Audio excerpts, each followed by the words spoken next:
अल्लाहुम्मा सल्लि अला सय्यिदिना मुहम्मदिन व अला आलि सय्यिदिना मुहम्मद। तीसरा सवाल ये है, और बड़ा चुभता हुआ सवाल है और बड़ा टेक्निकल क्वेश्चन है। अगर ये सवाल बज़ाहिर देखने में बड़ा छोटा सा है, लेकिन इस सवाल ने इतनी उम्मत के अंदर बिलखसूस सोमो सलात का जो पाबंद तबका है उसके अंदर मायूसी को पैदा किया हुआ है कि लोग मुर्तद होने के करीब पहुँचे हुए हैं। अब सवाल क्या है कि वज़ाइफ और इतनी इबादत के बावजूद रब हमारी दुआएं क्यों नहीं सुनता।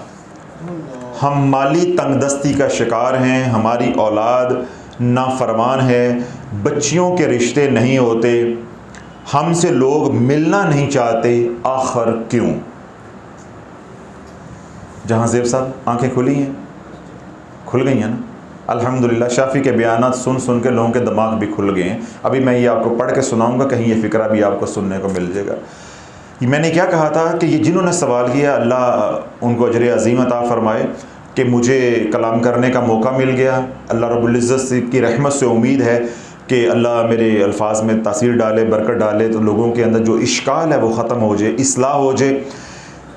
इसमें कोई शक नहीं है, ये जिस भी बहन ने या माँ ने या बेटे ने भाई ने जिन्होंने भी ये सवाल किया हुआ है, इसमें कोई शक नहीं है, मैं उनके बिल्कुल साथ हूँ।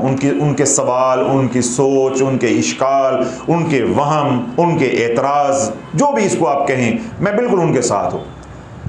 उसकी अल्लाह वजह यह है कि एक बच्चा माँ के पुस्तान को मुँह मारता है दूध चूसने के लिए, दूध नहीं निकलता, वो एक बार ये काम करेगा, 2 बार करेगा, 4 बार करेगा, 6 बार करेगा। इंसान है, कमज़ोर है, आजिज़ है, वो क्या हो जाएगा, बच्चा मायूस हो जाएगा। तो ये बच्चा ही तो बड़ा होके बड़ा बना है, उसकी फितरत तो वही है। हम अल्लाह के दर पे 1 बार सवाली बनेंगे, 2 बार बनेंगे, 4 बार बनेंगे, 10 बार बनेंगे, तो अल्लाह वालों फिर क्या होगा। बेशक हम अपनी ज़ुबान से ये अल्फाज ना निकालें कि मैं अल्लाह की रहमत से मायूस हो गया हूँ, लेकिन अल्लाह वालों अंदर मायूस हो जाता है। इसमें कोई इश्काल नहीं है, कोई दो राय नहीं है। हाँ, बज़ाहिर हम शर्रन ये बात इसलिए नहीं कहते कि ये बात कहना भी गुनाह है और कुफ्र है, लेकिन अंदर बिल्कुल कुफ्र जो है वो सर चढ़ के बोल रहा होता है, सर चढ़ के बोल रहा होता है। अब सवाल क्या है कि हज़रत साहब इतने वज़ाइफ और इबादत के बावजूद माली तंगदस्ती, औलाद की नाफरमानी यानी घरेलू मसाइल, ये आखिर क्यों हैं, और आगे ये है कि हमारी दुआएं कबूल क्यों नहीं होती, हमारी दुआएं कबूल क्यों नहीं होती। इस सवाल को, जिस तरह मैंने ये कहा कि बाज़ार ये बड़ा सादा सा सवाल है, लेकिन ये अपने अंदर एक समंदर जो है वो समोए हुए है। इसके कई पहलू हैं, यानी इसका जवाब देने के लिए या गौर व फिक्र करने के लिए कई इसकी तहें हैं, कई इसके पहलू हैं, कई इसके जाविये हैं, कई जावियों से इसका जवाब जो है वो दिया जा सकता है या सोचो बचार किया जा सकता है। अल्लाह वालों, जो हमारे ऊपर ये कब्ज़ के हालात आए हुए हैं, ये जो सवाल करने वाला है ये किस में हालत में है, हालत कब्ज़ के अंदर है। वो क्या कह रहा है कि इतनी इबादत, इतने वज़ाइफ, तो दुआ एक कबूल नहीं हो रही। जो रब 70 माहों से ज़्यादा प्यार करता है, आसमान ज़मीन पे आके जो रातों को आवाज़ें देता है, सदा देता है, उसकी रहमत जो है वो मतवज्जे करती है कि है कोई मुझसे बख्शिश मांगने वाला, मैं उसको बख्श दूँ, है कोई बीमार शिफा मांगने वाला, मैं उसको शिफा दे दूँ, है कोई कर्ज से खुलासी मांगने वाला, मैं उसको कर्ज से आज़ाद कर दूँ, है कोई तंगी रिज़्क़ का सवाल करने वाला, मैं कुशादा रिज़्क़ अता कर दूँ। वो खुद उसकी रहमत मतवज्जे होती है अता करने पे, लेकिन हम मांगते हैं तो हमारी बात नहीं बनती। बल्कि इसमें सवाल के अंदर था कि हज़रत साहब हमारी तहज्जुद की दुआएं कबूल नहीं होती, हमारी तहज्जुद की दुआएं कबूल नहीं होती। जिस तरह मैंने ये बात अर्ज़ की कि ये बाज़ार छोटा सा सवाल है, इसकी कई तहें हैं, सतहें हैं और कई जाविये हैं, तो मैं एक जाविये से इसका जवाब देने की कोशिश करता हूँ, यानी जो हमारा शोबा है उसके हवाले से। ये जो सवाल करने वाले हैं, इनके सवाल से आपको मालूम हो गया कि कितनी मायूसी है। इसको अमलियात की दुनिया में या रूहानियत की दुनिया में कहते हैं कि ये शख्स जो सवाल करने वाला है, और अगर आप लोग बैठे हैं, आप में से किसी के ऊपर ये हालत है, तो इस हालत को कहते हैं हालत कब्ज़। हालत कब्ज। अब अल्लाह रब्बुल इज़्ज़त के दो नाम हैं, या बासितु या काबिज़ु, या बासितु या काबिज़ु। अल्लाह ये इन दो नामों की तजल्ली के ज़रिए दिनों को फेरता है। जब अल्लाह किसी को आजमाइश में डालता है तो या काबिज़ु की तजल्ली डालता है, जो कुछ उसके पास होता है वो कब्ज़ हो जाता है। औलाद है नाफरमान हो जाती है, या मर जाती है, या उतर नखत्तर हो जाती है, अनपढ़ रह जाती है, यानी जो सुकून का ज़रिया है वो अजाब का ज़रिया, परेशानी का ज़रिया बन जाती है। माल है तो वो बर्बाद होना शुरू हो जाता है, ज़िम्मेदारा है तो वो उजड़ जाता है, सेहत है तो वो उजड़ जाती है, बीवी है तो वो नाफरमान हो जाती है। क्यों? अल्लाह देख रहा है कि खुशहाली के दिनों में इसका रवैया क्या था और आज मैंने इससे लिया है तो इसका रवैया क्या है। और कभी अल्लाह या बासितु की तजल्ली डालता है तो इंसान के पास कुछ भी नहीं होता, वो उल्टियां भी मारता है, सीधियां होनी शुरू हो जाती हैं। 2, 4, 5 महीने के अंदर बंदे को ऐसे रंग लग जाते हैं कि वो माला माल हो जाता है। और इसके बरक्स मैंने क्या कहा कि जब रब लेने पे आता है तो अल्लाह रब्बुल इज़्ज़त या काबिज़ु की तजल्ली डालता है, सब कुछ जो है वो कब्ज़ में आ जाता है। किस में आ जाता है? कब्ज़ में आ जाता है। ये जो हमारा सवाल करने वाले साथी हैं, औरत हैं, मर्द हैं, ये किस हाल के अंदर आए हुए हैं? हालते कब्ज़ के अंदर है। अब ये कब्ज़ में आने की दो वजूहात होती हैं। यहाँ बात बड़ी गहरी है और हसास, अगर आप तवज्जो नहीं रखेंगे फिर आपको समझ नहीं आनी। कब्ज़ में आने की दो वजूहात होती हैं। कितनी वजूहात? दो। एक तो वजह होती है कि जब हम अल्लाह की नाफरमानी करते हैं, हुज़ूर अलैहिस्सलातु वस्सलाम की नाफरमानी करते हैं, शरीयत से गद्दारी करते हैं, तो अल्लाह का निज़ाम जो या काबिज़ु वाला है ये वो हरकत में आ जाता है। मैं आसान तरीके से समझा देता हूँ। आप सुबह अपने बच्चे को तैयार करके भेज रहे हैं, खिला पिला के भेज रहे हैं, टाई लगा के बड़ा टिशन टैट करके स्कूल भेज रहे हैं, पॉकेट मनी भी दे रहे हैं, लेकिन हफ्ते बाद आपको स्कूल से रिपोर्ट आती है कि ये तो आके लड़ाइयाँ करता है, खेलता है, ये तो पढ़ता ही नहीं है। तो वो जो सुबह या एक हफ्ता पहले तक आपकी जो मोहब्बत वाली कैफियत थी, अब ये जो शिकायत आई है, स्कूल की रिपोर्ट आई है, स्कूल टीचर ने जो प्रोग्रेस रिपोर्ट भेजी है, उसको पढ़ के, सुन के या फ़ोन पे बात करके आप मुझे बताओ, आपको जमाल आएगा या जलाल आएगा?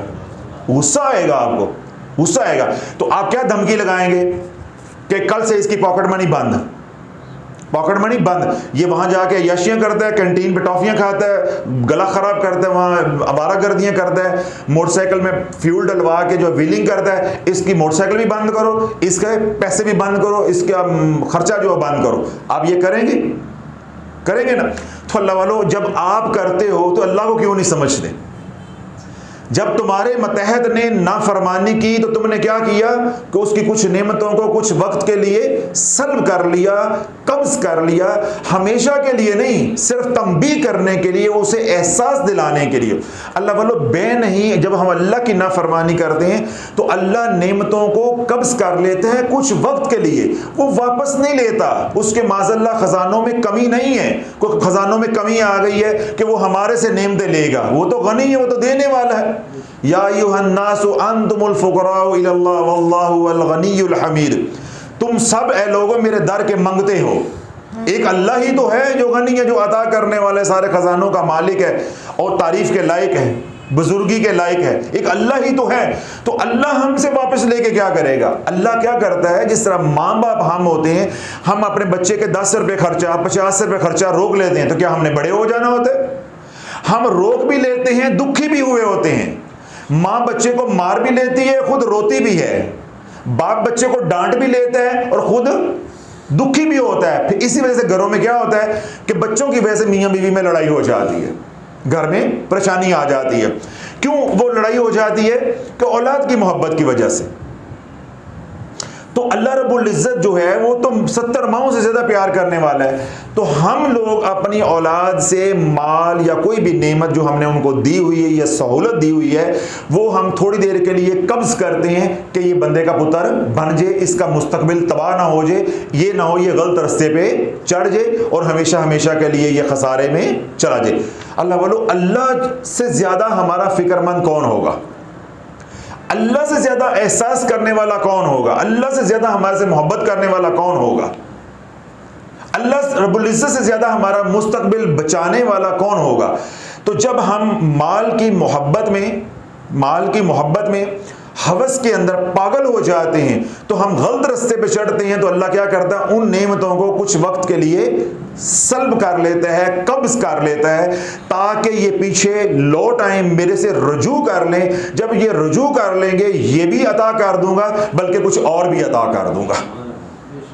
मैं आपको और दोबारा उसी बात पे ले आता हूं। जब आपने अपने बच्चे की मोटरसाइकिल हफ्ते के लिए बंद कर दी, पॉकेट मनी बंद कर दी, हफ्ते बाद 2 हफ्ते बाद उसको एहसास हो गया, उसने आपसे आके सॉरी कर लिया, माफी मांग ली, और कॉलेज से स्कूल से भी फोन आ गया जी अब ये पढ़ाई में अच्छा है, तो अब आप क्या करेंगे, मोटरसाइकिल भी दे देंगे, जो उसकी पॉकेट मनी है वो भी दे देंगे, और साथ 500 निकाल के इनाम भी देंगे, माथा भी चूमेंगे, गले भी लगाएंगे, अब मेरा बेटा बड़ा अच्छा, ये मेरी बेटी बड़ी अच्छी पढ़ने वाली होगी। अब आपका प्यार भी सारा बहाल हो गया, सारी सहूलतें भी बहाल हो गई, बल्कि मोहब्बत तल्लक और बढ़ गया। बल्कि वो उस वक्त कोई वो बेटा दोबारा कोई नाजायज फरमाइश भी करेगा, बाबा मुझे ये भी लेके दे, आप क्योंकि खुशी में होंगे, आप कहें चलो ये भी ले देता हूं, मेरा बेटा पढ़ने वाला हो गया, जो कहोगे मैं ले दूंगा। हम ये करते हैं कि नहीं करते?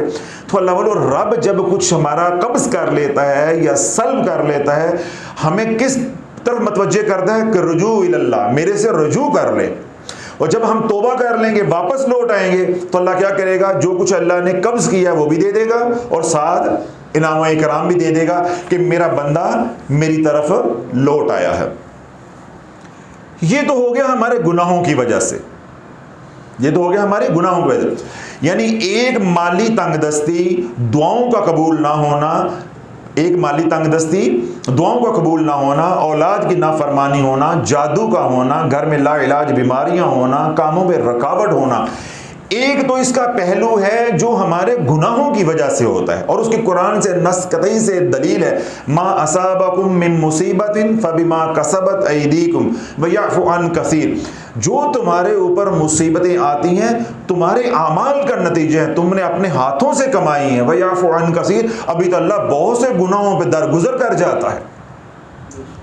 तो ये अब आपको ये वाला तस्वीर का रुख समझ आ गया कि औलाद की नाफरमानी, जादू का चलना, बीवी का नाफरमान होना, माली तंगदस्ती का होना, घर में परेशानियां आना, हर काम जिसमें हाथ डालने रुकावट का आना, ये हमारे आमाल का नतीजा होती है, ये हमारे आमाल का नतीजा होती है। एक तो तस्वीर का ये रुख है। ये सब कुछ उन लोगों के साथ भी होता है जो मुत्तकी परहेजगार होते हैं, जो अल्लाह वाले होते हैं, सुमो सलात के पाबंद होते हैं। ये सब कुछ उनके साथ भी होता है, उनके घरों में भी होता है, उनकी औलादें भी नाफरमान होती हैं, उनके घरों में भी बीमारियां आती हैं, उनमें भी जादू चलता है, उनमें भी माली तंगदस्ती होती है। लेकिन क्या होता है, ये लोग हालते गुनाह की वजह से कड़की में आए, और ये हालते आजमाइश की वजह से रब की कड़की में आए हुए हैं। दोनों के ऊपर हालात एक जैसे हैं, दोनों के ऊपर हालात एक जैसे। अब मुझे बताओ, हमें बुखार होता है, हमें बुखार होता है, अल्लाह के वलियों को बुखार होता है, हजूर अलैहिस्सलाम को बुखार हुआ, अंबिया अलैहिस्सलाम को भी बुखार होता है। अब बज़ाहिर देखें सबका एक जैसा है, वली को भी बुखार हो रहा है, नबी को भी बुखार हो रहा है, हम जैसे आसियों को भी बुखार हो रहा है। तकलीफ बज़ाहिर एक जैसी है। बाज क्या होते हैं, पकड़ में आए होते हैं, और बाज क्या होते हैं, हालते आजमाइश में। नबी और वली क्या होते हैं, हालते आजमाइश में। वो उस हालत में भी रजू इल्लाह और बढ़ा देते हैं, और बढ़ा देते हैं, अल्लाह उनके और दर्जात बुलंद कर देता है। अब हमारे जैसे क्योंकि पकड़ में आए होते हैं, तो अल्लाह कहता है इनको पकड़ूंगा, ये मेरी तरफ रजू कर लेंगे, ये मेरी तरफ लौट आएंगे। इसी तरह बसा औकात बुखार जो है वो ओट पटांग खाने से भी हो जाता है, और बसा औकात बुखार जो है वो मौसम की वजह से भी हो जाता है, मौसम की वजह से भी हो जाता है। इसी तरह जो बुरे हालात हैं या नामुवाफिक हालात हैं वो नेक लोगों पे भी आते हैं और गुनाहगारों फासिकीन के ऊपर भी आते हैं। लेकिन जब फासिकीन के ऊपर ये हालात आते हैं तो वो हालते अजाब के अंदर होते हैं, हालते अजाब में होते हैं, और ये किस में होते हैं, हालते आजमाइश में। ये वाला हमारा मौजू नहीं होता, क्योंकि ये तो गाफलीन है। हम तो उनको मुखातिब करते हैं जो आप हज़रात यहाँ तशरीफ़ लेकर आते हैं, जो सोशल मीडिया पे सुमो सलात के पाबंद लोग हैं, जिन्होंने ये सवाल किया है कि इतनी इबादत, तो बात किसकी हो रही है, दाएं हाथ वालों की, इनकी बात नहीं हो रही, ये मौजू ख़त्म हो गया। ये जो सोमो सलात का पाबंद तबका है जो कहता है कि इतनी इबादत और वज़ाइफ के बावजूद औलाद नाफरमान, माली तंगदस्ती और हमारी तहज्जुद की दुआएं कबूल नहीं हो रही। अब अल्लाह वालों, इन्होंने खता क्या की है, ये असल तशखीस है। इनसे खता क्या हुई है कि ये हालात आए। ये कहते हैं जी इतनी इबादत के बावजूद दुआएं कबूल नहीं हो रही। इन्होंने खता क्या की थी, गुनाह किए थे, गुनाह किए थे। आज ये गुनाहों से तौबा कर लें, अल्लाह हालात को बदल देगा। इनके ऊपर आई आजमाइश, अल्लाह ने अच्छे हालात दिए, सोमो सलात के पाबंद तबके को आमाल की तौफीक दी, अपना और अपने महबूब अलैहिस्सलाम का प्यार दिया, नमाज रोज़े की तौफीक यानी आमाल की तौफीक दी। अब अल्लाह इनके ऊपर हालात जो है थोड़ा सा सख्ती वाले करके अब इनको देखना चाहता है कि नरमी में तो ये अल्लाह की ज़रबें लगाते हैं, और जब थोड़ी सी सख्ती आती है तो फिर ये क्या करते हैं, क्या नमाज छोड़ देते हैं, क्या जिक्र छोड़ देते हैं, क्या कुरान की तिलावत छोड़ देते हैं, क्या तस्बीहात छोड़ देते हैं। अब अल्लाह वालों यहाँ जागते रहना है। गलती कहाँ पे हुई, उम्मत को ये नुक्ता कोई समझाने वाला नहीं मिल रहा, और बदबख्ती का आलम यह है कि ना ही कोई समझना चाहता है। जब समझने वाला समझना ही नहीं चाहेगा तो अल्लाह की तरफ से कोई समझाने वाला भी नहीं फिर मिलता। अब खता इन लोगों से, सोमो सलात का जो पाबंद तबका है, इनसे खता क्या हुई कि अल्लाह ने आजमाइश डाली, तो इनका फर्ज था ये अल्लाह से कहते, अल्लाह तू दे के राजी है तो हम ले के राजी थे, आज तू वापस ले रहा है तो हम तेरे लेने पे भी राजी हैं। अगर देने पे हम राजी थे तो तेरे लेने पे भी हम राजी है। ये अल्लाह की रजा पे राजी रहते और कसरत के साथ सिर्फ इस्तग़फ़ार करते रहते, अल्लाह इनको उस आजमाइश के अंदर से यूं निकालता जैसे आटे में से बाल या मक्खन में से बाल निकालता है। इन्होंने कोई रहबर ना पकड़ा, तो वली कामल ना इनको मिला। इन्होंने क्या किया, रसाले पकड़ लिए, चैनल्स पकड़ लिए, इन्होंने वज़ाइफ शुरू कर दिए कि अल्लाह हालात नहीं बदलता, असी वजीफे पढ़ पढ़ के बदल के छड़ांगे, हम वजीफे पढ़ पढ़ के बदल के छोड़ेंगे। अल्लाह वालों, जो नुक्ता इसके अंदर है, चाहे तुम हालते अजाब में हो, अल्लाह की पकड़ में हो, चाहे तुम हालते आजमाइश में हो, दोनों का इलाज अस्तग़फिरुल्लाहल्लज़ी ला इलाहा इल्ला हुवल हय्युल क़य्यूम व अतूबु अलैह। यही बात समझनी उम्मत को आई। वज़ाइफ ना इनका वज़ाइफ इलाज है, ना इनका वज़ाइफ इलाज है। बस ये नुक्ते ने ये उम्मत को बर्बाद करके रख दिया है, और पेशेवर पीरों ने, उन बदबख्तों ने खानकाहों को बर्बाद करके रख दिया है। जो खानकाहें तज़किया नफ्स के लिए थी, इस्लाह के लिए थी, वो खानकाहें, वो मिंबर रसूल आज वजीफे बताने का जरिया बन गया है। यानी जहां हक और बातिल की तफरीक करके यहां बैठ के बताना था ये गलत है, ये सही है, इस्लाह करनी थी, यानी पीर इज़ाम है तो उनके जिम्मे नफ्स का तज़किया था, दिल के अंदर से दुनिया की मोहब्बत को खुर्च के निकालना था। आज हम इस मिंबर पे बैठ के वजीफे बताते हैं, दुनिया की मोहब्बत और डालते हैं। क्यों? जब फी ज़माना माहौल ऐसा बना दिया गया, मेहनत कर करके वजीफे घड़ घड़ के बता के दीनदार तबके के अंदर इतनी हवस ठोंस दी गई, वो कहता है कि नहीं, अल्लाह नहीं देता तो वजीफों से देगा। माज़अल्लाह उनकी सोच ये बन गई है लाशौरी तौर पे कि हमारे वजीफे अल्लाह को फैसले बदलने पे मजबूर कर दे। अल्लाह कहता फिर बदलवा के दिखाओ। जहां से मैंने क्या बात कही, चाहे हालते आजमाइश वाले हैं, चाहे हालते अजाब वाले हैं, दोनों का इलाज क्या है? ए अल्लाह मेरी तौबा, अस्तग़फिरुल्लाहल्लज़ी ला इलाहा इल्ला हुवल हय्युल क़य्यूम व अतूबु अलैह। देखिए ये जो लोग नमाज वाले हैं ना, नमाज के बगैर, जिक्र के बगैर फिस्क व फजूर में मुब्तला हैं, इनकी इस्लाह बड़ी आसान है। वो एक बंदा सूद खा रहा है, आप उसको समझाएंगे भाई सूद छोड़ो तेरे हालात बदल जाएंगे, उसे पता है मैं गलत काम कर रहा हूँ। एक बंदा नमाज नहीं पढ़ रहा, आप उसको समझाएंगे कि तेरे ऊपर जो हालात हैं ये नमाज ना पढ़ने की वजह से हैं, तो नमाज पढ़ ले, तौबा कर ले। इनकी इस्लाह बड़ी आसान है। अल्लाह वालो, ये तो मेरा सिर खा जाते ने, नहीं मन दे। ये दीनदार तबका इतना जिद्दी है, इतना जिद्दी है, इतना जिद्दी है, ये बात नहीं मानता, नहीं मानता। इधर से छड़प्पा मारते हैं, इधर आते हैं हज़रत साहब मैं ये ना पढ़ लूँ, फिर इधर से उड़ते हैं, इधर आरजू पे आ जाते हैं हज़रत साहब मैं ये ना पढ़ लूँ, फिर आरजू से उड़ते हैं, तलाश से उड़ते हैं, कमली पे आ जाते हैं हज़रत साहब मैं ये ना पढ़ लूँ, फिर उन तीनों से छलांग मारते हैं, जंप ओवर करते हैं, व्हाट्सएप पे आ जाते हैं हज़रत साहब मैं ये ना पढ़ लूँ। इतना दीनदार तबके ने जलील किया हुआ है हमें कि मैं बता नहीं सकता। यानी जिस तबके का एहतराम और इज्जत होनी चाहिए थी, ये दुनियादार तबका, इनको एक बार हम बात कह देते हैं, ये डर भी जाता है, समझ भी जाता है, और इनकी आंखों में आंसू होते हैं नदामत के, शर्मिंदगी के। और ये जो दीनदार तबका है, ये ऐसा बेशर्म हो चुका है, इनके अंदर अपनी इबादत का इतना घुमंड और इतना तकब्बर है कि यही तो तहज्जुद पढ़ने, मैं तो ये सूरतें पढ़ती हूँ, मैं तो ये इबादत करती हूँ, मैं तो फलां पीर का मुरीद हूँ, फलां पीर की मुरीद नहीं हूँ। वो तो ये तो बात सुनने को तैयार नहीं। और जहालत का आलम क्या है, जो मैंने अभी पोस्टमार्टम करके बताया है कि तुम्हारी जहालत का आलम ये है, तुम्हें तो यही नहीं पता था कि मेरे पे हालात क्यों आए हैं, और अगर आगे हैं ये तकलीफ आ गई, इनका इलाज क्या है। ये तेरी तस्वीर है असल। और तकब्बर कितना है, मैं तहज्जुद पढ़ती हूँ, मैं तहज्जुद पढ़ता हूँ, मैं जी गोलरा शरीफ का मुरीद हूँ, मैं मोड़ा शरीफ का मुरीद हूँ, मैं फलां का मुरीद हूँ, मैं फलां का मुरीद हूँ, मैं गौसे पाक का मुरीद हूँ, मेरी ख्वाब में फलां बुजुर्ग आते हैं। और जो कैलिबर है, जो सतह है इल्मी, वो ये आप देख लें कि जहालत का क्या आलम है कि घरों के घर उजड़ गए हैं। इतना मालूम नहीं था कि मैं नमाज रोज़ा अगर कर रहा हूं फिर भी मेरे ऊपर हालात आ रहे हैं, तो अल्लाह ने मुझे आजमाइश में डाला है, तो आजमाइश के अंदर मैं कसरत के साथ इस्तग़फ़ार करूं, अल्लाह उस हालात से निकाल देगा। जब आजमाइश में आ गए, उसका इलाज जो है वो वज़ाइफ तो है ही नहीं, अल्लाह से दरगुजर मांगना है। अल्लाह तू पकड़ने वाला है, तू कव्वी है, तू अजीज है, मैं कमज़ोर हूँ, मैं मोहताज हूँ, या अल्लाह तूने आजमाइश के लिए हालात भेजी हैं, मैं आजमाइश के काबिल नहीं हूँ। अल्लाह का मिन्नत तरला करना और निकल जाना बस। देखें, आपके साथ भी, हमारे साथ भी बसा औकात हो जाता है, हम गाड़ी लेके निकलते हैं, कभी मोटरवे पे, कभी हाईवे पे, कभी वो लेन की खिलाफ वर्जी हो जाती है। बसा औकात गाड़ियों वाले होते हैं जो जाते हैं साथ, उनके पास डॉक्यूमेंट्स नहीं होते, पुलिस वाले रोक लेते हैं, तो हम क्या करते हैं, मिन्नत तरला करते हैं कि सारा गलती हो गई है, शफकत करें, इंशाल्लाह आइंदा एहतियात करेंगे।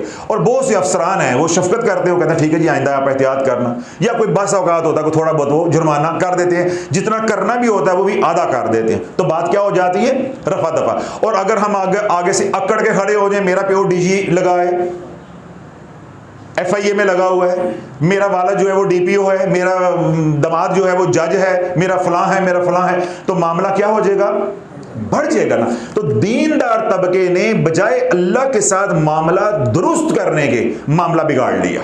किस वजह से, लेके छड़ रहा है, कारोबार लेके छड़ रहा है, काका लेके छड़ रहा है, लड़की का रिश्ता लेके छड़ना है, मुंडे की नौकरी लेके छड़नी है। उससे क्या हुआ कि मामला वो इतना गंभीर हो गया, उलझ गया। अल्लाह ने कहा कि ठीक है, तो वजीफों के जोर पे लेता है, फिर लेके दिखा, लगा रहा है वजीफों में, तो बात एक पल में खत्म हो जानी थी। ए अल्लाह मेरी तौबा। अब कारी साहब समझ आ गई कि जो दीनदार तबका इतना मुतकब्बर हुआ है अपनी इबादत, तो अपने वज़ाइफ के ऊपर, अपनी तहज्जुद के ऊपर, अपनी दुआओं के ऊपर जिसको इतना घुमंड है, उसकी इल्मी सतह का ये आलम है, या जो उन्होंने पीर पकड़े हुए हैं उनकी तरबियत का, उनके इल्म का ये आलम है। उन्होंने इतनी बात नहीं समझाई कि इस हालत में क्या करते हैं और इस हालत में क्या करते हैं। एक बंदे का पेट खराब हो जाए तो डॉक्टर बताएगा कि पेट खराब हो, इस हालत में क्या खाते हैं, और जब तुम्हारी बीमारी खत्म हो जाए, बुखार खत्म हो जाए, पेट ठीक हो जाए, तो फिर क्या खुराक खाते हैं। तो यही काम तबीब का है, तो यही रूहानी तबीब का काम है। तो अब आपको जहालत भी समझ आ गई, गलती भी समझ आ गई। अल्लाह पर जब इन्होंने बजाय के सोमो सलात के तबके ने इस्तग़फ़ार करने के वज़ाइफ का दामन पकड़ लिया, वज़ाइफ की दुनिया में कूद पड़े, तो फिर इनकी दुनिया उलझ गई और उलझती जा रही है। और मैं क्या कहता आता हूं कि अमलियात की दुनिया मौत का कुआं है। ज्यादा वज़ाइफ पढ़ोगे तो ऊपर से बाहर निकल जाओगे, तब भी मौत है, और डर के वज़ाइफ छोड़ दोगे तो धड़म नीचे गिरोगे, तब भी मर जाओगे। अब ये वो दुनिया है जिसमें तुम कूद तो पड़े हो किसी भी वजह से, खुशी से, हवस की वजह से, या कोई आजमाइश तकलीफ आई लाइल्मी की वजह से कूद पड़े, किसी तरह से भी, कोई भी वजह है, अब तुम निकल नहीं सकते जब तक कोई निकालने वाला तुम्हें निकाल लेना। तो निकालने वाला किससे मांगेंगे, मदद मांगेंगे ना। मौत के कुएं में अब वो ना निकल रहा है, ना ऊपर जा रहा है, नीचे आ रहा है, तो क्या कहेगा, मालिक से मदद मांगेगा। तो अल्लाह बोलो हमने मालिक से मदद मांगनी थी कि अल्लाह मेरी मदद फरमा, मेरी मदद फरमा। फिर ये अल्लाह का काम है, अल्लाह नबी के जरिए मदद करे, अल्लाह वली के जरिए मदद करे, अल्लाह फरिश्तों के जरिए निकलवाए, अल्लाह जिन्नात के जरिए निकलवाए, अल्लाह मेरे तेरे जरिए निकलवाए, अल्लाह किसी को भी जरिया बना ले, या अल्लाह किसी के जरिए भी न निकलवाए, खुद निकाल दे। ये फैसले उसने कर रहे हैं। तो हमने मदद मांगनी थी अल्लाह से, अपने मालिक से। हम किधर लग गए?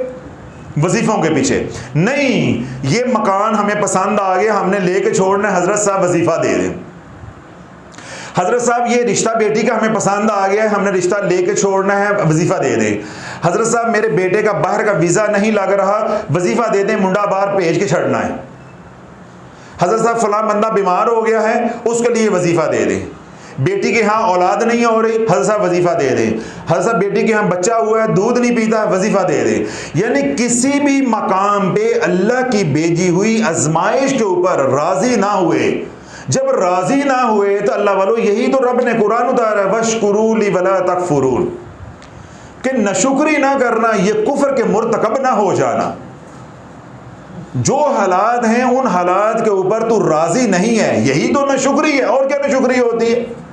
हम मुंह से कहेंगे अल्लाह मैं तेरा शुक्र अदा नहीं करता, यही तो नशुक्री होती है।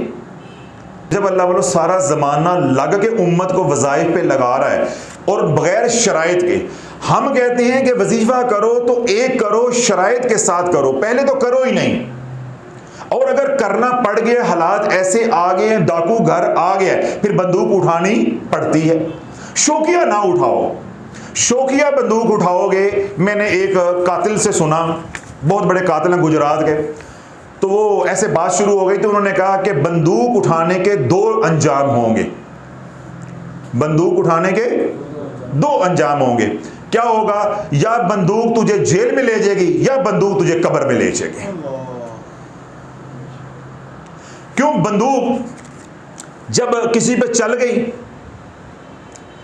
या जेल हो जाएगी या सजाए मौत हो जाएगी, तब भी सजाए मौत हो सकती है। और अगर जरूरी तो नहीं कि तू बंदूक उठा के चल रहा है, तेरे मारने से पहले दूसरा मार दे, तब भी तू कब्र में चला जाएगा। तो इसके दो ही नतीजे निकलने हैं कि बंदूक हाथ में हर वक्त लेके चलोगे तो इसका अंजाम क्या होगा? या तू सारी जिंदगी जेल में काटेगा या तू मौत में यानी कब्र में उतर जाएगा।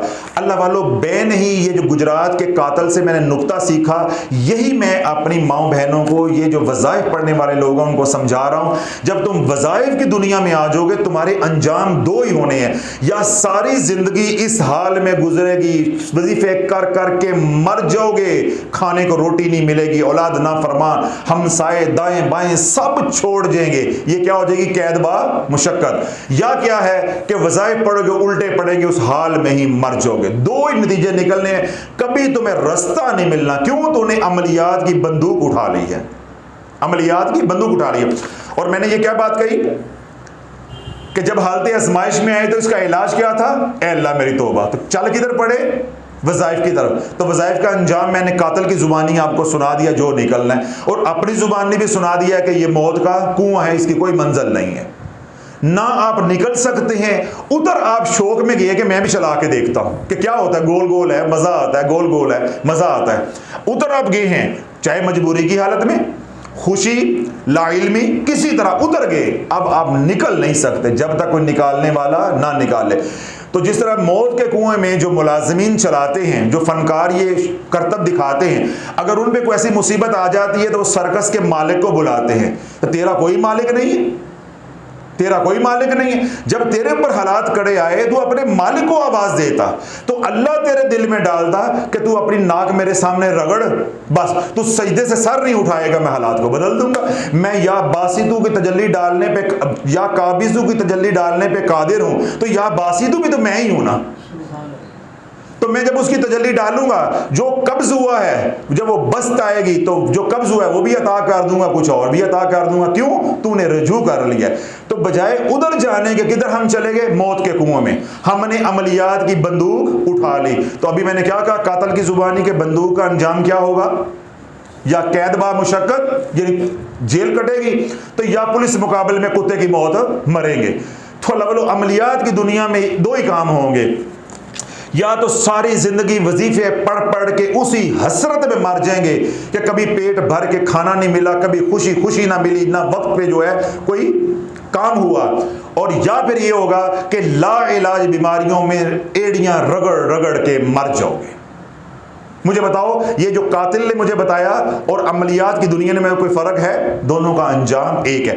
अब मैंने जितनी बातें कही हैं, ये मेरी या मेरे मुशाहिदे की बातें थी, बुजुर्गान की बातें थी, तशखीस थी, ये मैंने कर दी। अब जो मखलूक खुदा बोल रही है तलाश चैनल पे बयानात सुन के, वो 2-3 बयानात लोगों के कमेंट्स जो वो आप सुन लें, ताकि तस्दीक हो जाए, उन लोगों की भी इस्लाह हो जाए जो कहते हैं कि हम वज़ाइफ पढ़ पढ़ के मर गए, हमारी दुआएं कबूल क्यों नहीं होती, हमारी इतनी इबादत के बावजूद हमारे हालात क्यों नहीं बदलते। उन्हें बात समझ आ जाएगी कि हम गलती कहाँ कर बैठे हैं, गलती कहाँ कर बैठे हैं। जी, नंबर 2, अल्लाहुम्मा सल्ली अला मुहम्मद व अला आलि मुहम्मद।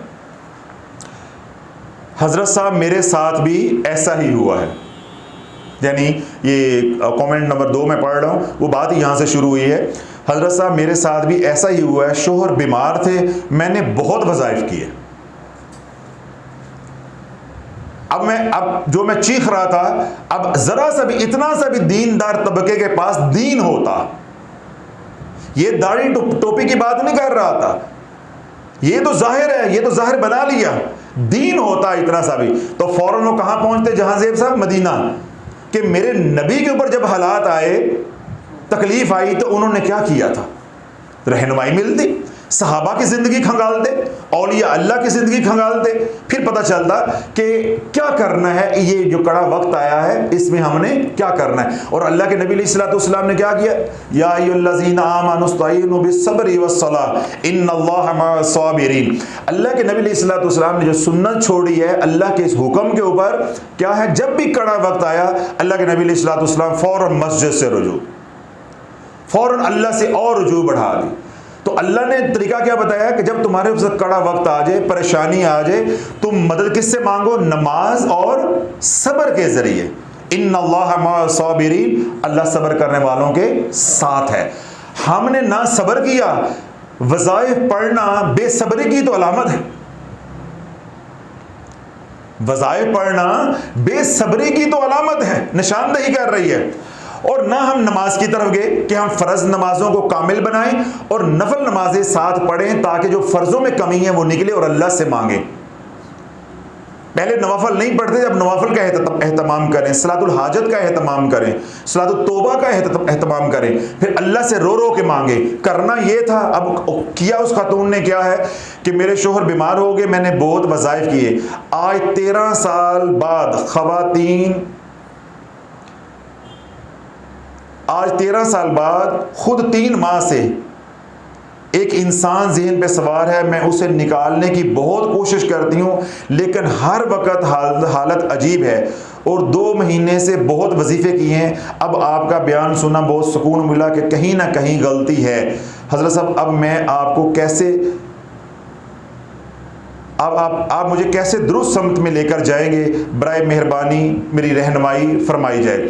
यानी पहले 13 साल जो है वो वज़ाइफ किए, उसकी वजह से जो मुअक्कलात थे, मुअक्कलात का निज़ाम था वो मुतहरक हो गया। अब वो क्या कहती है कि एक इंसान ज़हन पर सवार है, उसे मैं निकालने की बहुत कोशिश करती हूँ और मेरी हालत अजीब हो जाती है। पिछले 2 महीने से फिर मैंने क्या किया? और वज़ाइफ किए। अब मुझे बताओ इसकी बिगड़ी कब बनेगी? ये ठोकर लगी है दीनदार तबके को, ये ठोकर लगी है दीनदार तबके को, हर काम के लिए वजीफा, हर काम का वजीफा। अब आगे जी। अस्सलाम वालेकुम हज़रत साहब, मैंने पहले भी वीडियो देखी और अपनी परेशानी आपसे शेयर की थी। मेरे बच्चे बूढ़े हो गए हैं। अल्लाह अकबर। कारी साहब जाग रहे हैं? मेरे बच्चे बूढ़े हो गए हैं, शादी नहीं हुई, शादी नहीं हुई। मेरे बच्चे कभी मुझे जवाब नहीं देते थे, अब बदतमीज हो गए हैं, इज्जत नहीं करते। आगे से जागते रहिएगा सरवर साहब, कोई विर्द वजीफा नहीं छोड़ा। उम्मत को कैसे चरखे वाले पीरों ने बर्बाद किया है। तिलिस्माती चरखा, फलानी खुशबू, तो फलाना टमकाना, तवीज़ लटकाओ, साबन पे दम कराओ, रसाले के अंदर ये वज़ाइफ, 5 सूरता, मदनी सूरता, 1.25 लाख आयत करीमा नहीं है तो नबी की ज़िंदगी नहीं है, कुरान नहीं है। है, कुरान नहीं है। कोई वजीफ़ा नहीं छोड़ा, मुझे कोई हल बताएं। मैंने एक मारूफ पीर साहब को 3 दिन तक कॉल करते रही। पीर साहब के लड़कों ने कहा कि 20,000 हदिया दें। हज़रत साहब वो हर वीडियो में बोलते हैं कि ये जो मैं अमल बता रहा हूँ ये फ़ी सबीलिल्लाह है। अब आप ही बताएं, मेरे घर में 2 वक्त का खाना नहीं है, किराए का घर है, मैं बीमार रहती हूँ, एक बेटा भी बीमार है, और दूसरा कोई दवाई के पैसे तक नहीं है, यानी दवाई के पैसे तक नहीं देता। 20,000 कहाँ से लाऊं? आपसे गुजारिश है कि आप ही कोई हल बताएं। मैं कराची से हूँ, मेरे सब बहन भाई लाहौर में हैं, मैं बड़े बुरे हालात की वजह से परेशान हूँ और मेरे बहन भाई मुझे मुंह तक नहीं लगाते, बराए करम रहनुमाई फरमाई जाए। अब अल्लाह वालों, इस औरत की ज़िंदगी में क्या रह गया? औलाद वो क्या कह रही है कि मेरे बच्चे बूढ़े हो गए हैं, तो ये खतून क्या होगी? कम अज़ कम भी हो तो 60-65 साल की होगी, तभी वो कह रही है ना मेरे बच्चे बूढ़े हो गए हैं। और खाने को रोटी नहीं है, किराए का घर है, मैं बीमार हूँ, एक बेटा बीमार है, दूसरा कमाता नहीं है, 20,000 कहाँ से लेकर आऊँ? कराची में रहती हूँ, बहन भाई लाहौर में रहते हैं, सब मुझे छोड़ गए, मुंह नहीं लगाते, तन्हा रह गए। मैंने क्या कहा था? वो कातिल ने क्या बताया था कि असला उठा लोगे, बंदूक उठा लोगे तो अंजाम 2 होंगे, या कैदबा मुशक्कर या कब्र। वज़ाइफ की दुनिया में आ जाओगे तो काम 2 होंगे, या सारी ज़िंदगी वजीफ़े पढ़ते रहोगे, या ला इलाज बीमारियों में फंस जाओगे, एरियां रगड़ के मर जाओगे, रास्ता नहीं मिलना। ये मौत का कुआं है। जब शराइत के बगैर बिन मुर्शद के इस दुनिया में आओगे तो फिर अंजाम यही होगा। अल्लाह बोलो, आसान सी बात है। अभी आप सहरा में थल में चले जाएं, हमने वो रास्ता नहीं देखा हुआ। हम जितने भी पढ़े लिखे हैं, दीनदार तबके को तकबर क्या होता है? असी जी कुरान पढ़े हैं, असी मुसलमान हैं, अल्लाह और रसूल के जिक्र की जो है वो इजाज़त लेनी होती है, हम खुद नहीं कर सकते। भाई हम आंखों वाले हैं, हम सेहतमंद हैं, हम चल सकते हैं। हमें थल में जाके कुछ छोड़ दे और आगे से हट जाए, फिर कह के चल के दिखाओ। आंखें नहीं है, सेहत नहीं है, हाथ में पानी की बोतल नहीं है, पाँव नहीं है, चल मार चलता क्यों नहीं है? तो बताओ अल्लाह वालों, हम किधर को चलेंगे? ना हमें पता चलेगा इधर को जाना है, ना हमें पता चलेगा इधर को जाना है। हम थल में सहरा में नहीं चल सकते। ये दीनदार तबके को अपने दीनदार होने पे कितना तकब्बर है। ये कहते हैं जी हमें किसी की इजाजत की जरूरत है। इन बेवकूफों को यही इल्म नहीं है कि ये दीन नहीं है। जहां से सब अपनी जाग रहे,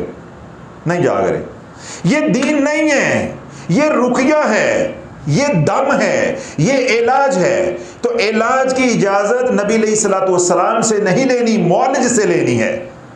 इनकी जहालत का आलम ये है। और बने क्या फिरते हैं? मौलाना साहब, मुलवानियां, पीर और पीरनियां बने फिरते हैं।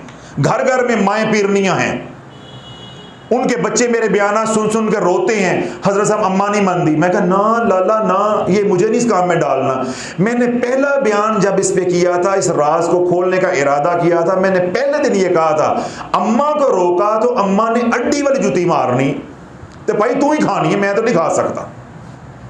तुझे मेरी बात समझ आ गई है ना? अब ये तेरी सरदर्द है, अम्मा को समझा, नहीं तो उजड़, माँ और उजाड़ेगी तो उजड़। या फिर माँ को कह के अगर वजीफे पढ़ने हैं तो इसको पचा, हमें ना बर्बाद कर।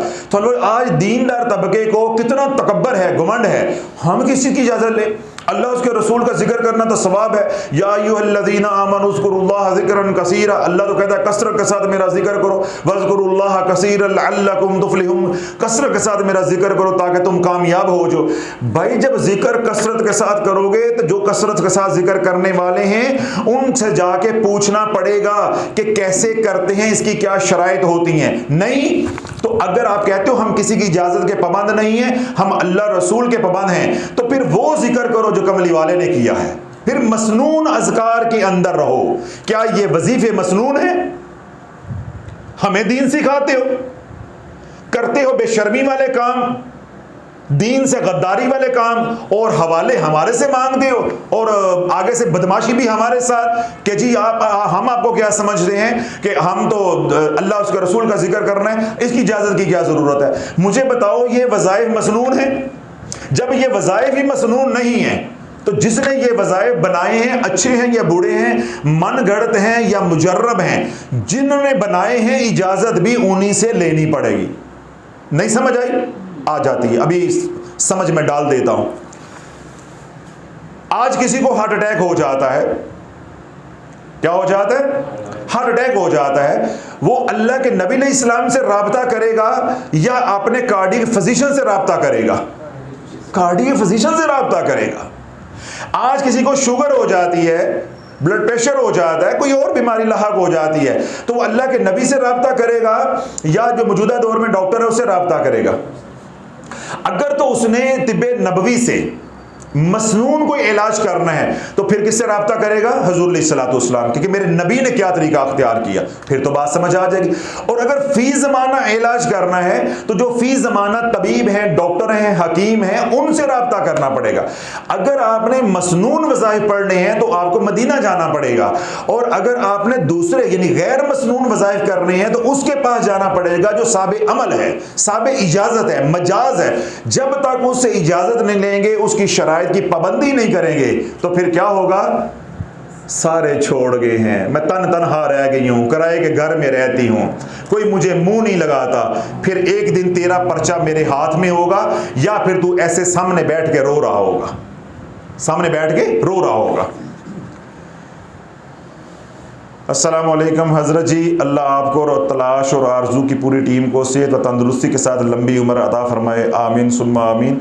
हज़रत जी, मैंने आपकी वीडियो देखी, रजत की हर वीडियो मैं देखती हूँ, आपने जैसा बयान किया बिल्कुल वैसे ही मेरे साथ हुआ। जागते रहिएगा। मुझे खारिश का मसला बन गया जो बर्दाश्त से बाहर है, यानी जब वज़ाइफ पढ़ते रहे शयातीन अंदर हलूल कर गए, उनकी वजह से टॉक्सिन्स पैदा हुई। उनकी वजह से क्या हुई? टॉक्सिन्स। टॉक्सिन्स की वजह से बाज़ दफ़ा एलर्जी हो जाती है। अब बताए एलर्जी क्या है? अननोन एटियोलॉजी है, उसकी वजह ही मालूम नहीं होती, उसका अमूमी तौर पे इलाज नहीं होता। किसी की ट्रेस हो जाए, डिटेक्ट हो जाए, डायग्नोज हो जाए तो उसका इलाज हो जाए कि भाई फ़लाँ चीज़ से इससे एलर्जी है, वगरना एलर्जी का इलाज होता नहीं है। और अगर पता भी चल जाए फ़लाँ चीज़ से है तो उसका भी इलाज नहीं होता, उसकी भी क्या होती है? एहतियात होती है, वगरना वो क्या होंगे? एंटी हिस्टामिन लिख के आपको फ़ारग कर देंगे, ये गोली आपने खाते रहना है। हाँ, अल्लाहुम्मा सल्ली अला मुहम्मद। मुझे खारिश का मसला है जो बर्दाश्त से बाहर है। मैंने बग़ैर इजाज़त बहुत वज़ाइफ किए और छोड़े।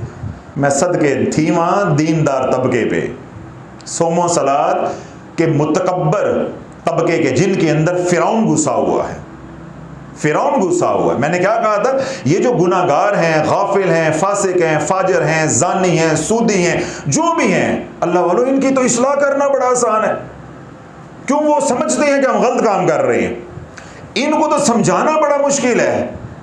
ये कहते साढ़े तो बड़ा भी कोई नमाजी है, मेरे से बड़ा भी कोई पीर है, मेरे से बड़ा भी कोई आलम है, और इनकी जहालत खुल के आपके सामने आ रही है कि अल्फों बेकोकों का इनको पता नहीं है रूहानियत का। और ये तकब्बर की कितनी बड़ी मसनद पे बैठे हैं जो अल्लाह के अर्श को छू रही है, आसमाने चढ़े हुए हैं। जहालत का ये आलम है, और अपने आप को समझ रहे हैं कि हम पता नहीं दीन सीख के हम कहाँ के कहाँ पहुँच गए हैं। मैंने बगैर इजाज़त बहुत वज़ाइफ किए और छोड़े। पीरियड शुरू हो जाते तो छोड़ देती, यानी ये भी मालूम नहीं था कि इलाज पीरियड्स के दौरान, यानी अयाम जब ख़वातीन के शुरू होते हैं, अल्लाह बोलो ये तो मैं चीख के मर गया हूँ, मेरे में लोगों ने उंगलियां उठाई हैं कि जी नहीं जी अल्लाह नहीं कर सकते। फिर मैंने दलाइल दिए, अब जुबानें बंद हुई हैं। अब औरतें पूछ रही हैं हज़रत अयाम में कर सकते हैं? मैं कहता हूँ पहले उधर जाके बयान कड़वा सुन, तेरी तबीयत रमा थी वैसी। तुझे कौन अब समझाए कमेंट्स के अंदर कि अयाम के अंदर ये पढ़ सकते हैं कि नहीं पढ़ सकते? भाई ये इलाज है, ये रुकिया है, ये दम है, ये इबादत नहीं है। हमें ये बात ही समझ नहीं आई। अगर जो इबादत करेंगे तो इबादत का तरीका मदीने से मिलेगा। अगर अपने तरीके से कोई इबादत करेंगे वो इबादत होगी नहीं, वो तो अल्लाह की नाराजगी की वजह बन जाएगी। इसलिए जो वज़ाइफ हैं ये इसको अरबी ज़ुबान में रुकिया कहते हैं, समझ आ गई? और हम अपनी उर्दू में, पंजाबी में, मुकामी ज़ुबानों में इसको दम कहते हैं। तो दम कराना या करना या ये काम है, ये क्या है? मुबाह में आ जाते हैं। अगर आप करवा लेते हो ठीक है, नहीं करवाते तो ना से, समझ आ गई? अब एक बंदा नापाक है तो क्या दम नहीं करवा सकता? करवा सकता है। एक बंदा नापाक है तो पैनाडॉल की गोली नहीं खा सकता, तो अगर खा सकता है तो ये इलाज क्यों नहीं कर सकता? ये माशाल्लाह देखा दीनदार तबका, इन्नी मतवज्जी दी है, ऐसी मतवज्जी दी है। तो जी मैं जब वो अयाम शुरू हो जाते तो मैं छोड़ दे दी। अब मुझे मालूम हुआ आपके बयानात सुन के, अल्लाह पाक आपको हमेशा शाद व आबाद रखे हज़रत जी। अब हाल ये है कि हर कोई मेरा दुश्मन होता जा रहा है।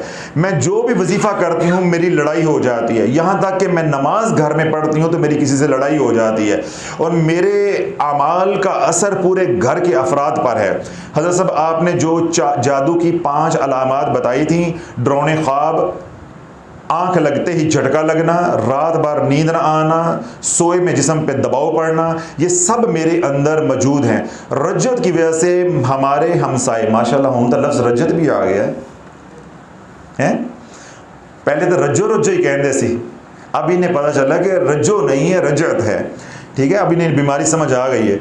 रज्जत की वजह से हमारे हमसाए दुश्मन बन गए हैं और मुझे बोल कर जाते हैं कि हम जादू करवा रहे हैं। मैं बेबस हो गई हूँ, मैं कुछ कर नहीं पाती। हज़रत साहब मेरे लिए दुआ करें कि मेरी खारिश कम हो जाए। अब मैं क्या करूँ, मेरी रहनुमाई करें। बीबी अन्ने वाह पढ़ो तो दिन रात पढ़ो, समझ आ गई? तो अगर कोई मर्द है तो उसके लिए एक फ़िक्रा मैं और ऐड करता होता हूँ कि अन्ने वाह पढ़ो, कच्छा पा के पढ़ो तो दिन रात पढ़ो। और अगर औरत है तो उसको इतना ही सिर्फ कहूँगा कि अन्ने वाह पढ़ो तो दिन रात पढ़ो। भाई अगर तुम्हारा यकीन वज़ाइफ के ऊपर बना हुआ है तो फिर अन्ने वाह पढ़ो। और अभी भी आप कह रही हैं कि मेरी रहनुमाई करें, मुझे कोई वजीफ़ा दें, तो भाई फिर आप तलाश चैनल पे भी वजीफ़े पढ़े हुए हैं, आरज़ू पे भी पढ़े हुए हैं, सैकड़ों और भी चैनल्स हैं और किताबें भी हैं, आप वहाँ से वज़ाइफ लें और पढ़ें, फिर देखें क्या होता है। आगे आ जाए जी 5 नंबर। अस्सलाम वालेकुम, मेरी उम्र 72 साल है। जहाँ सेब साहब जाग रहे हो, पता नहीं 80-72 तक पहुँचना भी है कि नहीं पहुँचना। और ये लोग बिन मुर्शद के 72 सालों से जलील हो रहे हैं। और किस बात ने गुमराह किया? क्या असी अल्लाह ही करनी, सानू पीर फड़ंदी की जरूरत पई है। यानी मैंने दिल का ही इलाज करना है, गोली खानी है तो बाजारों लेके खा लवांगे, डॉक्टर को जाकर 2500 फीस देने की क्या जरूरत पड़ी है? वहां अकल काम करती है, यहां अकल ने काम नहीं किया। भाई ये जो मैं कर रही हूं या मैं कर रहा हूं ये इबादत नहीं है, ये शरीयत नहीं है। इबादत होगी, शरीयत होगी तो कमली वाले क्या तरीका चलेगा, फरमान चलेगा, वहां से रहनुमाई मिलेगी, मदीना से सब कुछ मिलेगा। बाकी जो फीस जमाना इलाज है, जो उसका मुआलज है, उसके पास जाएंगे जो साबित अमल है। देखिए कोई शख्स मेरे पास आ जाता है, बल्कि कई लोगों ने मुझे कहा है हज़रत साहब सूरह बकरा मैं पढ़ता हूँ या पढ़ती हूँ तो मुझे इसका वजीफे की इजाज़त दे दे। तो मैं बरमला कहता हूँ जी मैं सूरह बकरा का आमिल नहीं हूँ, जो इसका आमिल है उससे आप इजाज़त लें। अब आगे से कोई मुझे कहे हज़रत साहब आप मौलज हैं, आप पीर हैं, फलां हैं, आप इजाज़त क्यों नहीं देते? तो भाई मैं उनको ये कहता हूँ कि मैं गायनी का डॉक्टर हूँ, तो मैं हड्डी जोड़ का आर्थोपेडिक का काम कर सकता हूँ? या मैं आंखों का डॉक्टर हूं तो मैं गायनी का काम कर सकता? नहीं कर सकता। तो सारी बातें समझ आती हैं, रूहानियत समझ नहीं आती। जहां जेब किथे जावा तो मंजी किथे डावा, है कि नहीं? जेब किथे जावा तो मंजी किथे डावा, कुछ समझ नहीं आता। हर बात दुनिया की नहीं समझ आती है। भाई गायनी का डॉक्टर आंखों का इलाज कर सकता है, मैं सूरह बकरा का आमिल ही नहीं हूं, यानी आप आज की जुबान में कह ले मैं स्पेशलिस्ट ही नहीं हूं, तो मैं कैसे इजाज़त दे सकता हूँ? पीर होने का मतलब ये तो नहीं कि मैं 114 सूरतों का आमिल हूँ, सारी आयतों का आमिल हूँ, अस्माउल नबी का आमिल हूँ, अस्माउल हुस्ना का आमिल हूँ। भाई वो 2-4 अमाल करते हैं उसका नाम आमिल होता है, सारी दुनिया का इलाज करते हैं। और तुम लोग जो अवाम है 50-50 वज़ाइफ और बग़ैर शराइत के, तो जब अमलियात में आएंगे तो क्या मैं कह रहा था, उसके पास जाएंगे जो साबे अमल है, साबे इजाज़त है। ज़रूरी नहीं है कि मैंने सूरह जिन का अमल किया हो तो मैंने सूरह बकरा का भी किया हो, तो मैं सूरह बकरा ढूंढनी पड़ेगी। जब मैंने अल्लाह समद का अमल किया तो मैंने 5-5.5 साल तक ढूंढता रहा, मुझे बंदा नहीं मिल रहा था जो अल्लाह समद का आमिल हो। पीर तो बहुत है, आमिल तो बहुत है, लेकिन जब मैं जाके कहता था कि मैंने इस तरह कर रहे हैं, वो कहते थे इस तरह हमने नहीं किया। वो अल्लाह उस समत का अमल किया हुआ है, इजाजत दे देते हैं, करवा भी आपको देते हैं, लेकिन जिस तरह आप चाहते हैं इस तरह हमने नहीं किया। मैंने कहा जिस तरह मैं चाहता हूं मुझे इस तरह का बंदा चाहिए। तो क्या हुआ, सिर्फ एक बात, एक शख्स को ढूंढते, उस्ताद को ढूंढते हुए, आमिल को ढूंढते हुए, साबे अमल को ढूंढते 5.5 साल जिंदगी के खप गए। और अवाम का क्या है, किताब खोली तो पढ़ने लग पे। मजा नहीं है। हम 5.5 साल हाथ पे हाथ रख के बैठे रहे हैं, भाग दौड़ भी कर रहे हैं, अल्लाह से मांग भी रहे हैं। 5.5 साल के बाद जाके बुजुर्ग मिले, अल्लाह ने अता किए, फिर मैंने ये अमल किया। और अवाम का ये किताब खोल ली, तवज़ीफ़ा ले लिया, यूट्यूब खोली, अच्छा ऐ नहीं है तरीका मुश्किल है, ऐ सौखा, ऐसे ही दस्ता पे ऐ करना है। 3 का दिन किया तो दरमियान में रात को मौज मस्ती कर ली, रात को नहा के सोए नहीं है, वजीफा टूट गया, हूँ रहने दो भैया औखा है, मैं बाद दूसरा कर। अगले दिन फिर यूट्यूब खोली, फिर नया शुरू कर लिया। तो फिर अल्लाह वाला ज़िंदगी तो अजाब बननी। फिर कैसी अजाब बननी है, तवज्जो के साथ सुन लीजिए। मेरी उम्र 72 साल है, पूरी ज़िंदगी जादूगरों का शिकार रही हूँ। ये भी ख़तून है। दादी मरहुमा, 4 फूफियाँ मुझ पर, मेरी अम्मा पे उनकी ज़िंदगी बर्बाद कर दी।